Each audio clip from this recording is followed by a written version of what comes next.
ओडिशा रे आज नुआ इतिहास पुनर्लिखन ओडिशा रे बिजु जनता दल अपराजय नवीन बाबूंकर विकल्प नाई ए जो कथा थिला साधारण लोक या खंडन कर साधारण लोक या भांगिकी एक नुआ विधि व्यवस्थार सृष्टि से परिप्रेक्षी में धामनगर रे नूतन परंपरा सृष्टि हवा नुआ कथा नुहे मु कहिबी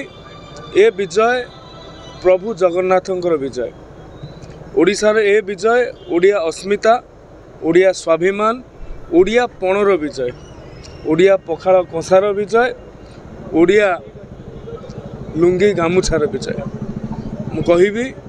प्रभु जगन्नाथंक कृपारु 4.5 कोटी ओडिया लोक भारतीय जनता पार्टी उपरे आस्था प्रकट करिसंती आमको सरकार करिवार सुजोग देइसंती नरेंद्र मोदी जी को अनुरोध को रक्षा करिसंती एवं मोदी ग्यारंटी साधारण स्तर में आदृत होइछि ता सुभद्रा योजना हो पारे धानर सहायक मूल्य हो पारे भारतीय जनता पार्टी देइथिबा कथा पालन करिवारे विश्वास करे निश्चित भाव में सरकार गठन पर ए कथा को गुरुत्वर सहित निर्वाचन समय बेस होता उत्साहित मुझे आज्ञा मु चाकरी देवी ये सरकार हवा नहबा मोर जितवा हारिबा या उपर निर्भर करे नाही से व्यक्तिगत स्तर में आम पाखरे व्यवस्था अच्छी सरकारी स्तर में व्यवस्था अच्छी वर्तमान आम जितिले सरकार है मत आउ टे से ग्यारंटी को पालन करने सुविधा हे सहज हे निश्चित भाव में अणुओडिया शक्ति के ओडिशा रे राज करि परिबे ना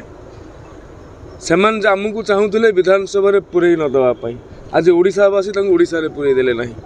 ये होची ओडिया जाति सरल हो पारे ओडिया जाति सरल तारे विश्वास करि पारे किंतु जेते बेले ता स्वाभिमान ऊपर आंच आसे से एमिति भयंकर हुए तार परिणाम आज आप देखी पारे बर्तमान चर्चा आरंभ है सूर्यवंशी सूरज बीजेपी बर्तमान युव चेहरा और मुख्यमंत्री प्रार्थी साधारण कार्यकर्ता मु विधायक भाव में खुशी अच्छी भारतीय जनता पार्टी रे अनेक वरेण्य वरिष्ठ अच्छा जो माने ऊपर दल आस्था प्रकट करने उचित धामनगर को लेकिन स्वप्न